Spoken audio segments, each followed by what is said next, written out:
ఆయన శిలువ ఆశీర్వాదములు మెండుగా దేవుడు మనకు దయచేయునుగాక. చదవబడిన వాక్య భాగములో ప్రభును అప్పగించిన ఇస్కరియోతు యూదా అమ్మివేసిన తరువాత 30 వెండి నాణెములకు అమ్మివేసిన తర్వాత ప్రభును వారు బంధించి ఆయనను శ్రమ పెట్టుచూ ఉంటే చూచి తనకు బాధ కలిగి అంటున్నాడు, ఏమనంటే, నేను నిరపరాధి రక్తమును అప్పగించాను.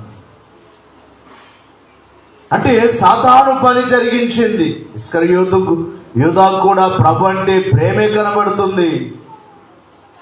యేసు ప్రభు అన్నాడు, సాతాను వానిలో ప్రవేశించాను. ఇక సాతాను పని అంతా ముగించుకొని ప్రభును అప్పగించేంత వరకు యూదాలో పనిచేసిన సాతాను ఇప్పుడు పక్కకి వెళ్ళిపోయాడేమో. యూదాలో ఏం కనబడుతుందంటే, నేను నిరపరాధి రక్తమును అప్పగించాను. కనుక బైబిల్ గ్రంథంలో యేసుక్రీస్తు వారు నిరపరాధి, ఏ పాపము చేయని వారు అనే మాటలు పరిశుద్ధ గ్రంథంలో చాలా చోట్ల మనకు కనబడతాయి. ప్రభువైన యేసుక్రీస్తు వారు ఆయన భూమి మీద ఉన్న దినాల్లోనే నాలో పాపమున్నదని మీలో ఎవరు రుజువు చేయగలరు అని ప్రపంచానికి సవాలు చేసిన వారై ఉన్నారు. అలాగుననే ఆయన జన్మ సమయంలో కూడా గాబ్రియేలు దేవదూత మాట్లాడుచు, పుట్టబోవు శిశువు పరిశుద్ధుడై దేవుని కుమారుడనబడును, పరిశుద్ధుడు, పాపము లేనివాడు, గనుక ఆయన నిరపరాధి. ఈ మాటలు ఆయన నిరపరాధి అని చాలా చోట్ల మనకు కనబడుచు ఉన్నాయి. జడ్జి గారి యొక్క భార్య, పిలాతు గారి భార్య ఏమంటుంది? దేవుని యొక్క వాక్యములో 27వ అధ్యాయము, మత్తయి సువార్త 27వ అధ్యాయము 9వ వచనములో 19వ వచనం చదువు.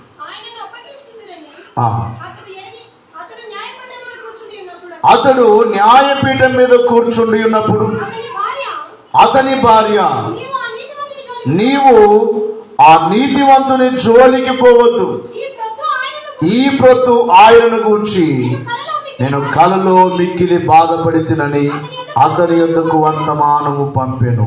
ఇక్కడ ప్రభుని గూర్చి జడ్జి గారి భార్య, పొంతి పిలాతు యొక్క భార్య సాక్ష్యం ఏమిటంటే, ఏమయ్యా, నీవు అధికారివి కావచ్చు, నీవు అధిపతివి కావచ్చు, నీవు న్యాయము తీర్చే ఒక న్యాయాధిపతివి కావచ్చు, కానీ నీ ముందు నిలబడుచున్న, ఈ దినమున నీ ముందు నిలబడుచున్న ఆయన యేసు ప్రభువారు ఏ నేరము చేయలేదు. ఆయన నీతివంతుడు. నీవు ప్రజల మాట విని ఆయన ఏమైనా శిక్షించావంటే అది నీకు శ్రమ కలుగుతుంది, కనుక నీవు ఆయన జోలికి పోవద్దు అనే మాటలు ఇక్కడ మనం చూద్దాం. నీవు ఆ నీతివంతుని జోలికి పోవద్దు. ఆయన గురించి ఈ రోజున ఈ ప్రొద్దు కలలో నేను మిక్కిలి బాధపడ్డాను అనగా, ప్రభు కలలో కనబడ్డారు ఆమెకు. కలలో ప్రభుని చూచిన ఆమె ఎంతగానో వేదన పడుతుంది, బాధపడుతుంది. అందుకనే పిలాతు కూడా తన భార్య మొదటిగా సాక్ష్యం ఇచ్చింది, రెండవదిగా పిలాతు గారు కూడా యోహాను సువార్త 19వ అధ్యాయం 4వ వచనములో తాను కూడా ప్రభుని గూర్చి సాక్ష్యము చెబుతున్నాడు. పిలాతు మరలా వెలుపలికి వచ్చి, బాగా వినాలి, ఇదిగో ఈయన యందు ఏ దోషమును నాకు కనబడలేదని మీకు తెలియనట్లు ఈయనను మీ యొద్దకు వెలుపలికి తీసుకుని వచ్చుచున్నాను వారితో అనెను. మొదటిగా భార్య సాక్ష్యం చెబుతుంది, నీవు ఆయన జోలికి పోవద్దు, ఆయన నీతివంతుడు, ఆయన నిరపరాధి, ఏ దోషము చేయలేదు. ఇక్కడ జడ్జి గారు కూడా ప్రభుని చూచి గమనించాడు గనుక ఆయన అంటున్నాడు, ఈయనలో నాకు ఏ దోషము, గట్టిగా చెప్పాలి, ఈయనలో నాకు ఏ దోషము కనబడలేదు, ఏ పాపము కనబడలేదు, ఏ దోషము కనబడలేదు. వారందరికీ తెలియనట్లుగా, మీకు తెలియనట్లుగా ఈయనను మీ వద్దకు తీసుకుని వచ్చాను. ఈయనను చూడండి, ఈయనలో ఏ నేరము ఏ దోషము నాకు కనబడలేదు అని తీర్పు తీర్చే పొంతి పిలాతు కూడా ప్రభుని గురించి సాక్ష్యం ఇచ్చుచున్నారు. ఇందాక చదువుకున్న వాక్య భాగములో అప్పగించిన ఇస్కరియోతు యూదా కూడా అమ్మివేశాడు. డబ్బంటే ఎక్కువ ఆశ ఉన్నందున డబ్బు సంచి అతని యొద్ద ఉన్నప్పటికీ కూడా తృప్తి లేనివాడై 30 వెండి నాణెములకు ఆశపడి తన గురువును అమ్మివేసిన ఇస్కరియోతు యూదా కూడా ఏమంటున్నాడు? అప్పగించిన తర్వాత, అమ్మివేసిన తర్వాత ఇందాక చదువుకున్న వచనాన్ని మరొకసారి చదువుకున్నట్లయితే ఏమంటున్నారమ్మా? నేను నిరపరాధి రక్తమును అప్పగించి తిని. ఏం చేశాడట? అప్పగించి పాపము చేశాను. నిరపరాధి ఆయన, ఏ అపరాధము లేనివాడు.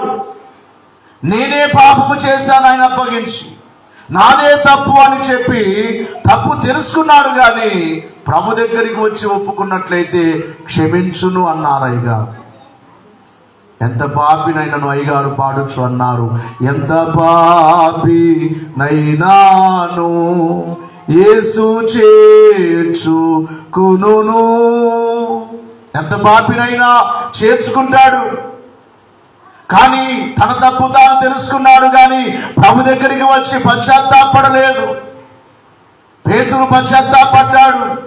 ఎరుగను అని చెప్పి ముమ్మారు పొక్కిన పేతురు పశ్చాత్తాపడ్డాడు కనుక ప్రభు అతన్ని క్షమించారు. ఇస్కరియోతు యూదా ఒప్పుకోలేదు.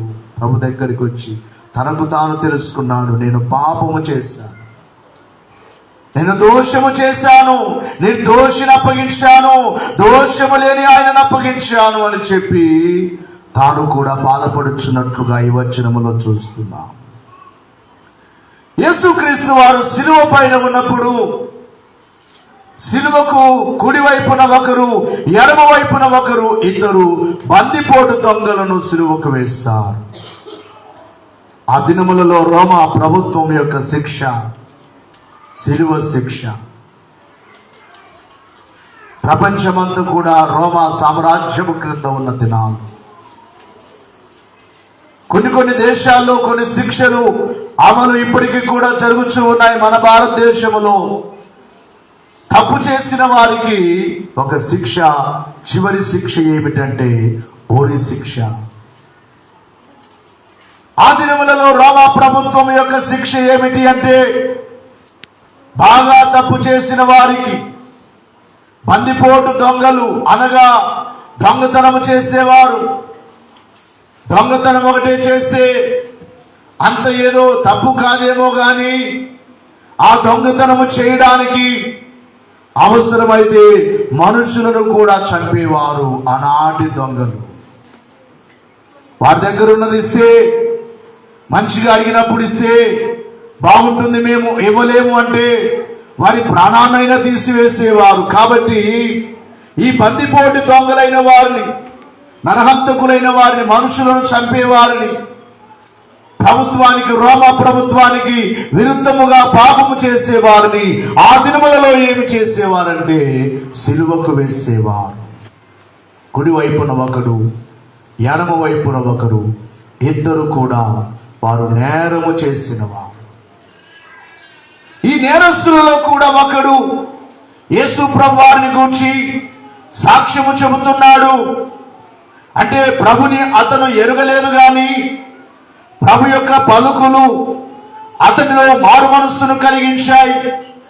ప్రభు యొక్క మాటలు అతనికి ఆయన ఏ దోషము చేయలేదు అని ప్రభు పలుకు అతనికి అర్థమైనది కనుక 23వ అధ్యాయములో, లూకాసు వార్త 23వ అధ్యాయంలో 43వ వచనములో చూస్తే, అందుకు ఆయన వానితో, నేను నీవు నాతో కూడా పరదేశులో ఉందువని నిశ్చయముగా నీతో చెప్పుచున్నాను. దేవునికి మహిమ కలుగునుగాక, దేవునికి స్తుతి కలుగునుగాక.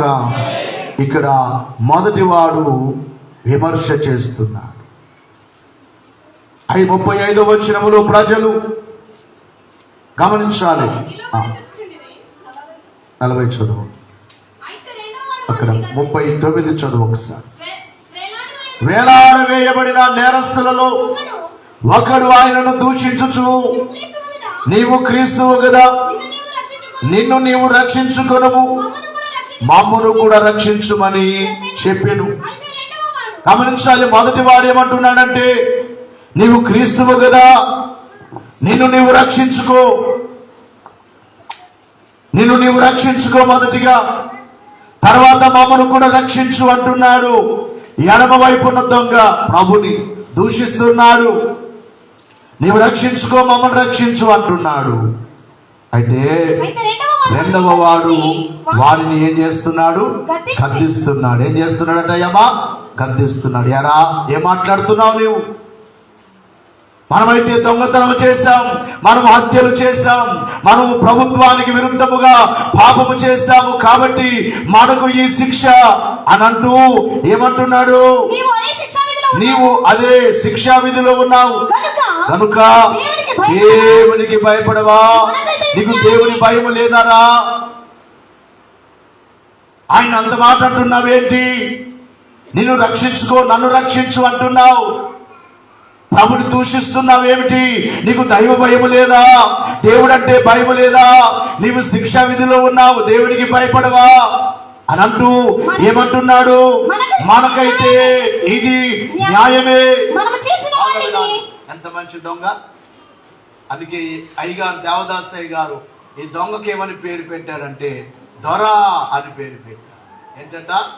ఎట్లా చెప్పాలి? అంతవరకు దొంగే గాని ఇప్పుడు ఏమయ్యాడు?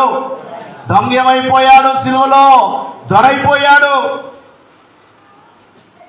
మొదటిగా దొంగే గాని ప్రభు యొక్క శిక్షను తెలుసుకున్నాడు, ప్రభు యొక్క శ్రమను తెలుసుకున్నాడు, కాబట్టి దొంగ దొరగా మారిపోయాడు. ఏమంటున్నాడు? మనకైతే న్యాయమే. బాగా వినాలి మాట. తను ఒప్పుకుంటున్నాడు, మనకైతే న్యాయమే అంటే మనము చేసిన తప్పుకు మనము శిక్ష అనుభవిస్తున్నాం, ఫలం అనుభవిస్తున్నాం. ఎన్ని దొంగతనాలు చేశాము, ఎంతమందిని కొట్టాము, ఎంతమందిని చంపాము. మనము చేసినప్పుడు, వారిని కొడుతున్నప్పుడు, వారిని చంపుతున్నప్పుడు ఆ శ్రమ మనము గుర్తించలేదు, వారి కష్టం మనం గుర్తించలేదు.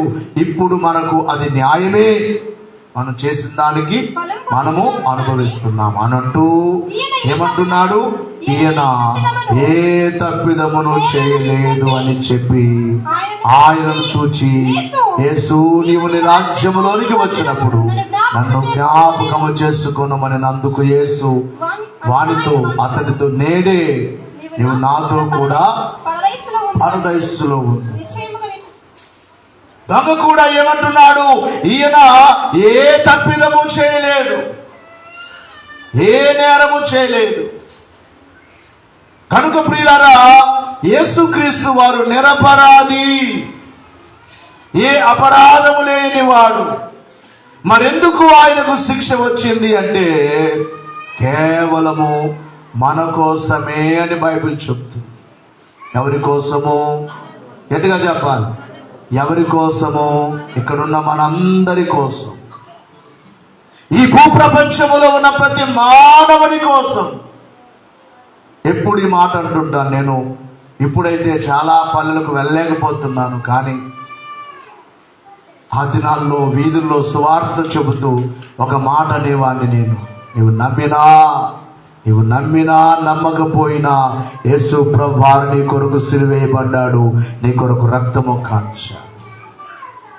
లోకములో చాలా మంది నమ్మట్లేదు, కానీ ప్రభు మానవుని కోసమే, మన కోసమే పోయిన వారం మీకు చెప్పాను, లోక పాపములను మోసుకొని పోవు దేవుని గొర్రెపిల్ల. అంటే లోకం అంటే ఎవరు? పోయిన వారం మీకు చెప్పాను, లోకం అంటే మట్టి కాదు. తెలుగులో ఈ మాట చెబుతూ ఉంటారు, స్కూల్ గోడల మీద రాస్తుంటారు, చిన్నప్పుడు ఆ మాటలు నేర్పిస్తూ ఉంటారు. లోకం అంటే మట్టి కాదు, లోకం అంటే మనుషులు అన్నాడు ఒక కవి. లోకం అంటే మనుషులందరి కొరకు ఆయన శ్రమ పొందాడు. ఆయనలో నేరము లేదు. యేసు ప్రభువుని శిక్షించడానికి ఒక సైన్యాధిపతిగా, శతాధిపతిగా ఉన్న శతాధిపతి కూడా సాక్ష్యము చెబుతున్నాడు. చివరిగా అతని యొక్క సాక్ష్యం ఏమిటి? దేవుని యొక్క వాక్యములు 23వ అధ్యాయం అదే లూకాసు సువార్తలో 47వ వచనాన్ని చూద్దాం. శతాధిపతి జరిగినది చూచి ఈ మనుషుడు నిజముగా నీతివంతుడై ఉండెనని చెప్పి దేవుని మహిమ పరచెను. బాగా వినాలి. ఎవరైనా యేసు ప్రభువుని శిక్షించడానికి ఏర్పాటు చేసిన ఒక అధికారి. కొరడాలు కొట్టమని ఆయన చెబితే కొట్టారు, ముళ్ళ కిరీటం పెట్టమని ఈ అధిపతి చెబితే, ఈ అధిపతి అధికారిగా ఉండి సైనికులతో ప్రభుని శిక్షించడానికి ఒక అధికారిగా, శతాధిపతిగా ఉన్నాడు. ప్రభు యొక్క శిక్షకు ఒక అధికారిగా ఉండి ఆ శిలువ శిక్ష వేసేంత వరకు ఆయన శిలువలో బంధించి, శిలువలో ఆయనకు మేకులు కొట్టి, ఆయనకు ప్రక్కలు బల్లెము పొడిచేంత వరకు ఈ శిక్ష అంతా ప్రభుకు విధించడానికి ఒక అధికారిగా ఉన్న శతాధిపతి ఏమంటున్నాడు? ఈయన ఏమై ఉన్నాడు అంటున్నాడు? చెప్పండి అయ్యమ్మా, గట్టిగా చెప్పాలి, మాట్లాడాలి. మీరు అర్థం చేసుకుంటున్నారు లేదు? మీరు ఎక్కడికో ఉన్నారన్నమాట. మీకు ఈ మాటలేం మనసులో పడట్లేదు. ఏమంటున్నాడు? ఈయన నీతివంతుడయుండి, ఏమయుండి? గట్టిగా చెప్పాలి. నీతివంతుడై, ఈ మనుషుడు నిజముగా నీతివంతుడై ఉండేనని చెప్పి దేవుని మహిమపరచెను. నీతివంతుడై ఉండేనని దేవుని మహిమపరుస్తున్నాడు శతాధిపతి. కాబట్టి ఇందాక చెప్పుకున్నట్లుగా ఈ 5 స్థలాల్లో, ఇంకా చాలా చోట్ల మనకు కనబడతాయి. ఈ 5 స్థలాల్లో ఒక మాట మనకు కనబడుతుంది. పిలాతు యొక్క భార్య అంటుంది, ఆయన నీతివంతుడు, ఆయన జోలికి పోవద్దు అంది. పిలాతు గారు అంటున్నారు, ఈయన యందు నాకు ఏ దోషమో కనబడలేదు అంటున్నాడు. అప్పగించిన, అమ్మివేసిన ఇస్కరియోతు యూదా అంటున్నాడు, నేను నిరపరాధి రక్తమును అప్పగించి పాపము చేశానంటున్నాడు. సిలువలో వేలాడుచున్న ప్రభునకు కుడివైపున్న దొంగ అంటున్నాడు, ఈయనలో ఏ తప్పిదమును లేదు, ఈయనలో ఏ తప్పు లేదు. శతాధిపతి అంటున్నాడు చివరిగా, ఆయన ఏమయుండి నీతివంతుడై ఉన్నాడు. కనుక ఆయన మరి నీతివంతుడైనప్పుడు, ఆయన ఏ దోషము చేయనప్పుడు, ఆయన నిరపరాధి అయినప్పుడు, మరి ఆయనకు శిక్ష దేనికోసం అంటే మనందరం తెలుసుకోవలసింది మన కోసమే. ఎవరి కోసము? గట్టిగా చెప్పాలి. భక్తులు పాడుచు అన్నారు, పాపమేరుగా నటి ప్రభుని బాధ పెట్టిరి, శాపవాక్యములను బల్కి శ్రమలు పెట్టిరి, నిరపరాధి అయినా తండ్రిని నిలువబెట్టిరి, దొరతనాము వారి ఎదుట పరిహసించిరి. ఇంకొక భక్తుడు పాడొచ్చు, దైవజనుడు ఈ కీర్తన పాడాడు. ఇంకొక భక్తుడు పాడొచ్చు అన్నారు, ఏ పాపమెరుగని యో పావనామూర్తి పాప విమోచకుండా, నా పాలి దైవమా నా పాపముల కొర కీపాట్లు నొందినావా. అందరూ ఒకసారి పాడతారా? నాతో కలిసి పాడతారా? రెండవసారి పాడండి. ఏ పాప మెరుగని. గట్టిగా. ఇప్పుడు యేసు ప్రభు శిలువలో లేడు. ఆ దినాల్లో మనము లేవు కాబట్టి అది గుర్తు చేసుకోవడమే ధ్యానం. ఆయన శ్రమను గుర్తు చేసుకోవడమే. ఇప్పుడు సిలువలో లేడు, ఇప్పుడు రావడానికి సిద్ధంగా ఉన్నాడు. ఆ దినములలో మనము లేవు కాబట్టి కృతజ్ఞతతో ఆ శ్రమను జ్ఞాపకం చేసుకుంటూ మనం ధ్యానాలు చేయాలి, మర్చిపోకూడదు. ఏ పాప మెరుగని. ఒకసారి నేను పాడతాను, రెండోసారి పాడను. ఒకసారి పాడితే రెండోసారి పాడలేరా? గట్టిగా చెప్పాలి. అందరూ పాడొచ్చు, చదువు రాని వారు కూడా, భాష రాని వారు కూడా. అంటే మీరు మనసు పెడితే పాడొచ్చు. నేను పాటలన్నీ ఎలా నేర్చుకున్నానంటే, అయ్యగారు ఒక్కసారి పాడితే నేను మౌనంగా ఉండేవాడిని. ఫస్ట్ అనుసరించేవాడిని కాదు. ఎలా పాడుతున్నాను, ఏ పాట అయినా కానీ ఎలా పాడుతున్నాను, ఆ పాడిన పాటలాగా మౌనంగా ఫస్ట్ చరణమంతా మౌనముగా వినేది. మనసులో ఇలా పాడాలా అని అనుకుని, రెండవసారి ఆయన నాకు రాని పాట పాడుతున్నాను. రెండవసారి ఆ పాటను నేను కలిసి పాడడం జరిగింది. ఏ పాప మెరుగని. మీరందరూ ఫస్ట్ మౌనంగా వినండి. ఏ పాప మెరుగని యో పావనా మూర్తి పాప విమోచకుండా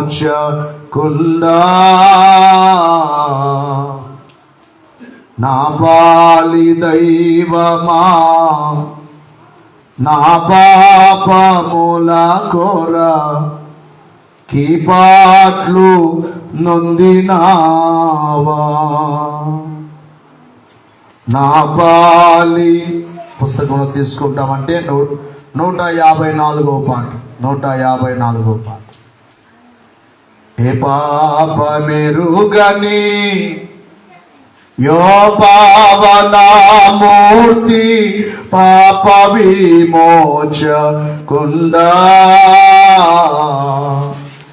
నా బాలి దైవమా నా పాపముల కొర కీపాట్లు నొందినావా.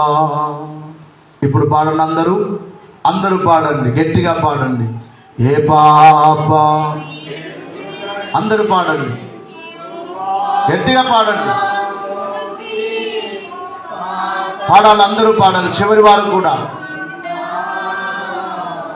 నా పాలి దైవమా నా పాపముల కొర కీపాట్లు నొందినావా నా బాలి దైవమా నా పాపముల కొర కీపాట్లు ముళ్ళతో కిరీట మల్లిని శిరముపై జల్లాటమున మొద్దిరా ముళ్ళ పోట్లకు శిరము తల్లడిల్లగ సొమ్మ సిల్లిపోతివ రక్షక ముళ్ళ పోట్లకు శిరము తల్లడిల్లగ సొమ్మ సిల్లిపోతివ రక్షక. చివరి చరణములో కటకట పాపసం కటము బాపుటకింత పట్టుబాధ నుండి నావా ఎటువంటిది ప్రేమ ఎటువంటిది శాంత మెటుల వర్ణింతు స్వామి ఎటువంటిది ప్రేమ ఎటువంటిది శాంత మెటుల వర్ణింతు స్వామి ఏ పాప మెరుగని యో పావనా మూర్తి పాప విమోచకుండా నా పాలి దైవమా, నా పాపముల కొరకి బాట్లు నొందినావా. దేవునికి మహిమ కలుగును గాక. ఆయన ఏమి చేయలేదు, గట్టిగా చెప్పాలి. ఆయన ఏమి చేయలేదు, ఏ పాపము చేయలేదు. మరి ఆయనకు సిలువ ఎందుకు, శ్రమ ఎందుకు అంటే మన పాపముల కొరకు. చెప్పండి అయ్యమ్మా, ఎవరి కోసము, ఎవరి కోసము? బైబిల్లో కొన్ని వచనాలు మనందరికీ తెలిసిన మాటలే కనబడుచున్న యెషయా గ్రంథం 53వ అధ్యాయం 5వ వచనములో, మన అతిక్రమ క్రియలను బట్టి అతడు గాయపరచబడిను, మన దోషములను బట్టి నలుగొట్టబడిను. వినాలి ఇక్కడ అమ్మా, అయ్యా వినాలి. ఏమిటి ఇక్కడ ఏమని రాయబడింది? మన అతిక్రమ క్రియలను బట్టి, మన దోషములను బట్టి. అతనికి గాయాలు మన అతిక్రమములే, ఆయనకు గాయములు మన అతిక్రమములే. ఆయన నలుగొట్టబడింది మన దోషమును బట్టి. ఎవరి దోషము? అందరూ చెప్పాలి. మీ దోషాలన్నీ పోతాయి. గట్టిగా చెప్తే మీ దోషాలను ఒప్పుకుంటేనే పోతాయి. ఎవరి దోషము? ఎవరి దోషము? ఎవరి అతిక్రమాలు? మన అతిక్రమ క్రియలను బట్టి అతడు గాయపరచబడిను, మన దోషములను బట్టి నలుగొట్టబడిను. ఇంకా ఆగమ్మ, తర్వాత చెప్పు. పైన మనం చూసినప్పుడు 53:4లో మన రోగములను భరించెను. చదవమ్మా. మన వ్యసనములను వహించెను, మొత్తబడిన వానిగాను, దేవుని వలన బాధింపబడిన వానిగాను, శ్రమ నొందిన వానిగాను మనము అతనిని ఎంచితిమి. గమనించాలి ఇక్కడ మన వ్యసనములు అంటే రెండు భావాలు కలుగుతాయి. ఒకటి మానవుని యొక్క అలవాట్లు, మరొకటి మానవుని యొక్క వేదన, దుఃఖము. ఇవన్నీ ఆయన మీద వేసుకున్నాడు. అక్కడ మన రోగములనే మాట కూడా చూస్తున్నాం. ఆయన మన రోగములను బట్టి మన రోగములను భరించాడు. మన రోగాలన్నీ ఆయన మీద వేసుకున్నాడు, మన వ్యసనాలన్నీ ఆయన మీద వేసుకున్నాడు. ఇక్కడ మనం చూస్తూ ఉన్నాము, మన అతిక్రమములు ఆయన మీద వేసుకున్నాడు, మన దోషములు ఆయన మీద వేసుకున్నాడు. దేవునికి మహిమ కలుగును గాక. యెషయా 53:6లో మన అందరి దోషములు ఆయన మీద మోపబడ్డాయి. మనందరి దోషములు చాలా చోట్ల బైబిల్లో కనబడుతుంది. మన దోషములు మనది. అందుకని మన శిలువ ధ్యానంలో కూడా కొన్ని మాటలు చెప్పడం జరిగింది. దేవుడు ఏది చేసినా ఎవరి కోసం చేశాడు? గట్టిగా చెప్పాలి. దేవుడు ఏది చేసినా ఎవరి కోసం చేశాడు? మన కోసమే. ఈ సృష్టి మన కోసమే. ఈ భూమి ఆకాశాలు మానవుని కోసమే. ఆయన పరలోకాన్ని విడిచి భూలోకానికి వచ్చింది మన కోసమే. అక్కడ కూడా గబ్రియేలు దేవదూత ఏమన్నాడు? ఇదిగో ప్రజలందరికీ కలుగబో మహా సంతోషకరమైన సువర్తమానము దావీదు పట్టణమందు నేడు మీ కొరకు రక్షకుడు పుట్టాడు. మీ కొరకే పుట్టాడు, మీకోసమే. ఏది చేసినా మన కోసమే. సృష్టి మన కోసమే. ఆయన మానవ జన్మం మన కోసమే. ఆయన మాదిరి.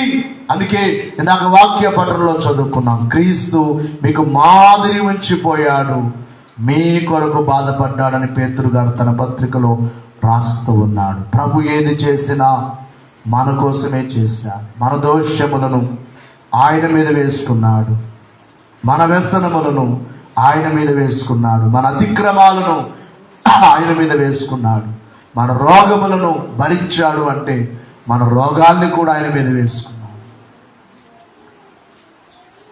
మనము సమాధానముగా బ్రతుకుట కొరకు. అందుకే వ్రాయబడింది కదా, మన సమాధానార్థమైన శిక్ష. ఏ శిక్ష? గట్టిగా చెప్పాలి.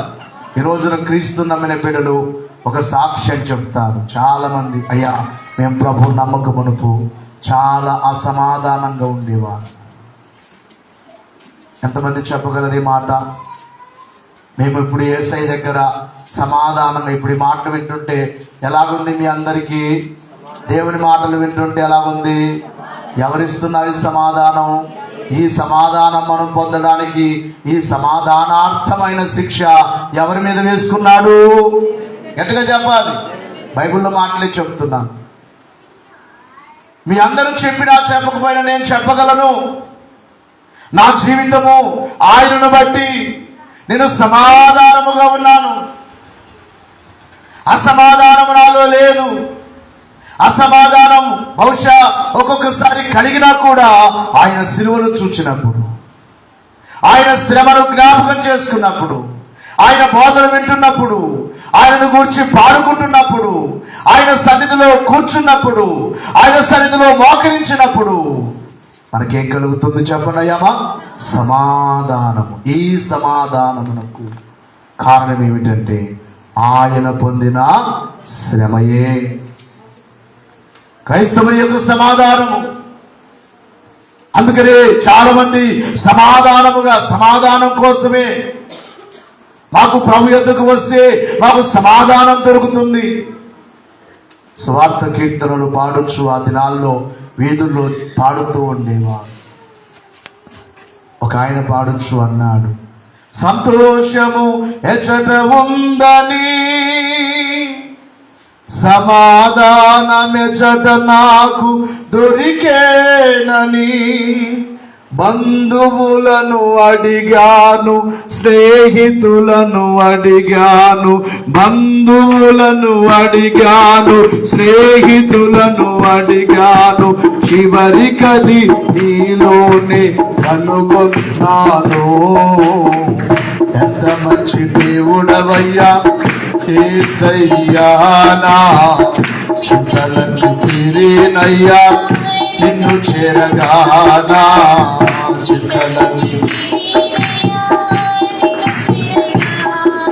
సంతోషం ఎక్కడ ఉంది? సమాధానం ఎక్కడ దొరుకుతుంది? సంతోషం కోసం, సమాధానం కోసం మానవుడు ఎన్నెన్నో చేస్తున్నాడు, ఏవేవో చేస్తున్నాడు.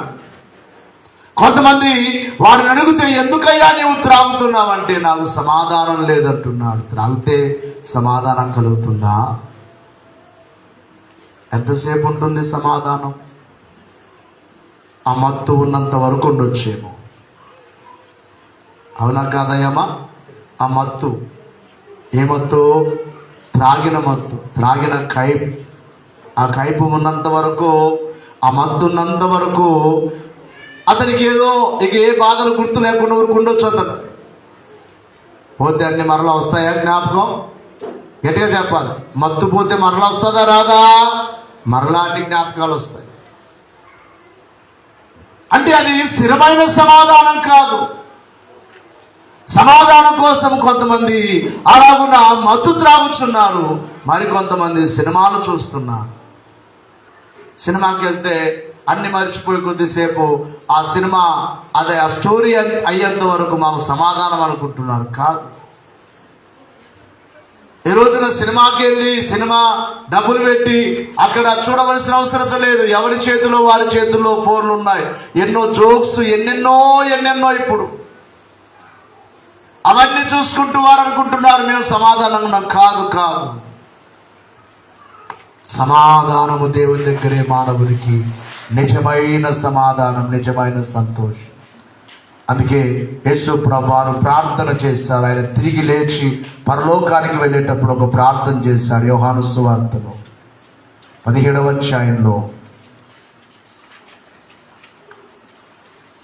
అధ్యాయంలో ప్రభు ప్రార్థన ఏమిటి అంటే మనకు సమాధానం కావాలని. ఆ సమాధానం కూడా ఎలాంటి సమాధానము అంటున్నాడు? లోకం ఇచ్చినట్లుగా కాదు. దేవునికే మహిమ కలుగును గాక, దేవునికే స్తుతి కలుగును గాక.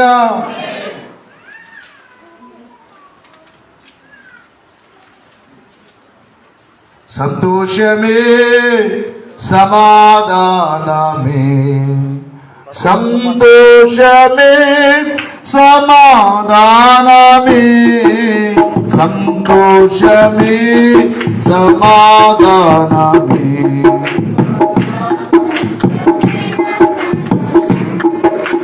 ఈ సంతోషము నీకు కావలెనా, నీకు కావలెనా, ఈ సంతోషము నీకు కావలెనా.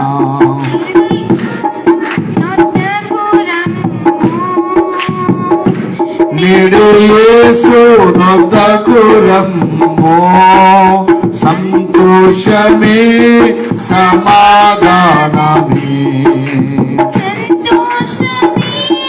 సమాధానమే, సంతోషమే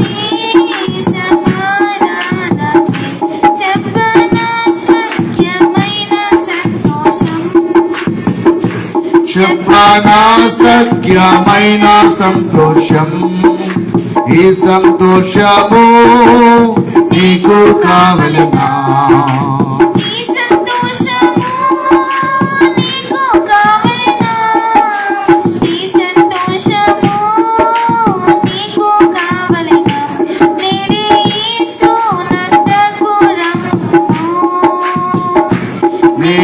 యేసు నొద్దకు రమ్ము, సంతోషమే సమాధానమే,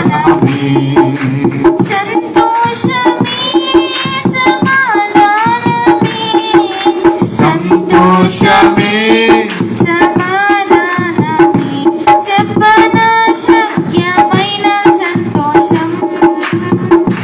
చెప్పనా సఖ్యమైన సంతోషం. తెరువబడెను నా మనోనేత్రము,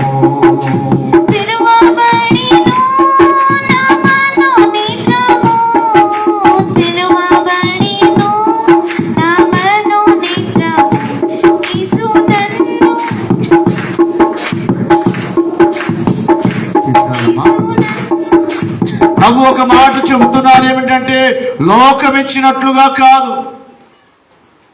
నేను మీకు సంతోషాన్ని సమాధానాన్ని లోకం ఇచ్చినట్లుగా కాదు. లోకములో కూడా మనిషికి కొంత సమాధానం కలుగుతుంది, కానీ అది పరిపూర్ణమైన సమాధానము సంతోషము కాదు. కాబట్టి దేవుని యొద్దనే మానవునికి పరిపూర్ణమైన సంతోషము, దేవుని యొద్దనే మానవునికి సంతోషము సమాధానము. కారణం ఏమిటంటే ఆ సమాధానార్థమైన శిక్ష ఆయన మీద వేసుకున్నాడు. ఇంకా చాలా విషయాలు మనకు కనబడతాయి. ఆయన పొందిన దెబ్బల ద్వారానే మనకు స్వస్థత. నిజముగా సిలువ వైపు చూసినప్పుడు మనకు స్వస్థత కలుగుతుంది.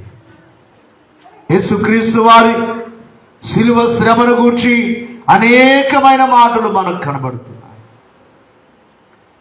అనేకమైన విషయాలు మనకు బైబిల్లో కనబడుతున్నాయి. కాబట్టి ముందుగా చదవబడిన వాక్యాల ప్రకారం ఆయన ఏ నేరము చేయలేదు, ఏ పాపము చేయలేదు. ఆయన శ్రమంతా కేవలం లోకము కొరకే, మానవుని కొరకే, నీ కొరకే, నా కొరకే. కాబట్టి మనము కూడా ఏమని తీర్మానం చేసుకోవాలంటే, నేను కూడా ఎవరి కొరకు బ్రతుకుతాను? గట్టిగా చెప్పాలయ్యమ్మ, ప్రభువు కొరకు బ్రతుకుతాను, ప్రభువు కొరకు జీవిస్తానని తీర్మానం చేసుకునండి. ఆయన రాకకు, రాజ్యమునకు సిద్ధపడదాం. అట్టి భాగ్యం దేవుడు మనకెల్లరకు అనుగ్రహించును గాక. మోకరిద్దాం, అందరూ కళ్ళు మూసుకుని ప్రభుని చూద్దాం.